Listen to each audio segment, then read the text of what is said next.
Hello అందరికీ welcome back to Advaita vlogs. ఈరోజు జొన్న అటుకులతో మిక్చర్ అనేది ఎలా చేసుకోవాలో చూపిస్తాను. కేవలం 5 నిమిషాల్లో చాలా ఈజీగా ప్రిపేర్ చేసుకోవచ్చు అండి.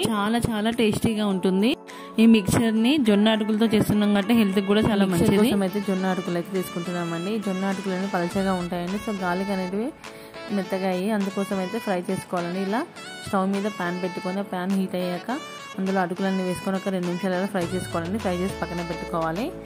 ఆ తర్వాత అదే ప్యాన్లో 3 టేబుల్ స్పూన్స్ ఆయిల్ అనేది వేసుకోవాలి. వేసుకున్నాక ఆయిల్ హీట్ అయిన తర్వాత జీలకర్ర ఆవాలు కూడా వేసుకొని ఫ్రై చేసుకోవాలండి ఒక 1 మినిట్.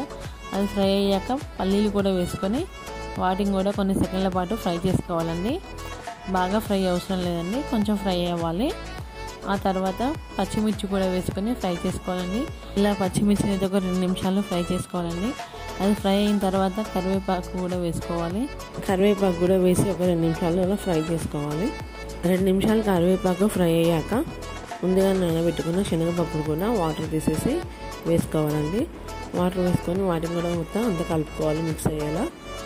అది ఫ్రై అయ్యాక బఠానీలు నీళ్ళు వేసుకోవాలండి. మీ దగ్గర ఇంకా మినపప్పు ఇంకా పెసరపప్పు ఇంకా ఏదైనా పప్పులు ఉంటే అవి వేసుకోవచ్చు అండి, మీకు ఏది నచ్చుతుంది. నేనైతే బఠానీలు వేసుకున్నాను. అది కొంచెం ఫ్రై అయిన తర్వాత వెల్లుల్లి వేసుకోవాలండి. వెల్లుల్లి రెబ్బలు కొంచెం కొన్ని కచ్చపచ్చగా దంచి వేసుకున్నాను, ఇంకొన్ని నార్మల్గానే వేసానండి.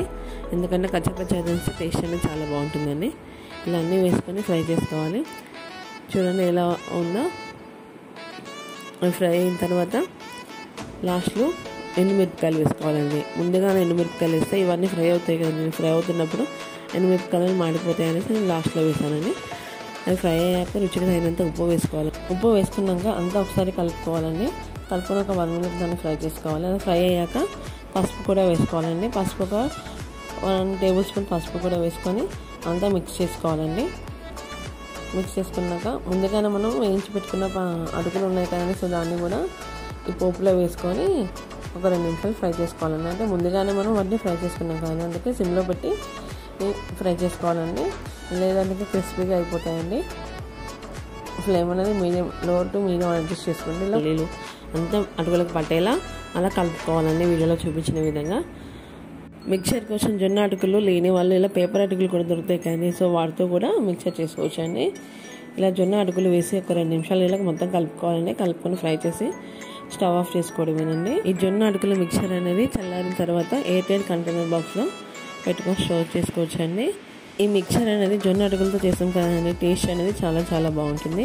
కేవలం 5 నిమిషాల్లోనే ప్రిపేర్ చేసుకోవచ్చు అండి. ఈ మిక్చర్ అనేది పిల్లలకు కానీ పెద్దలకు కానీ స్నాక్స్గా వేస్తే చాలా ఇష్టంగా తింటారండి. జొన్న అటుకుల మిక్చర్ అనేది హెల్త్ కూడా చాలా మంచిది.